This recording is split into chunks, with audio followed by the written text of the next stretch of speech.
भोकर विधानसभा मतदारसंघातील माझ्या तमाम मायबाप मतदारांचं मी मनापासून अंतःकरणापासून आभार मानतो. 82,636 मतदारांनी माझ्यासारख्या एका सर्वसामान्य शेतकऱ्याच्या पुरावर विश्वास दाखवला आणि एवढं प्रचंड मतदान आपण सगळ्यांनी मला दिलं.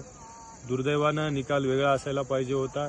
जे लोकांच्या भावना होत्या, जे लोकांचं प्रेम आम्ही प्रचाराच्या दरम्यान अनुभवलं, आयुष्यात कधीच नाही. ते प्रचाराच्या दरम्यान प्रत्येक गावोगावी लोक जल्लोषात स्वागत करत होते, बैलगाडीनं मिरवणुका काढत होते. त्यामुळे लोकांनी ठरवलं होतं खरं तर की सर्वसामान्याचा शेतकऱ्याच्या मुलाला विधानसभेत पाठवायचं आहे. पण दुर्दैवानं जे काही महाराष्ट्रात कालपासून वातावरण आपण बघतोय, अनपेक्षित असलेला निकाल सगळ्या महाराष्ट्रात लागलेला आहे. म्हणजे कुठेही मनी ध्यानी नसताना देखील एवढा प्रचंड महायुतीला त्या ठिकाणी जागा त्यांनी दाखवल्यात. यांनी याच्यात निश्चितच काहीतरी काळं वेरं झालेलं आहे. हे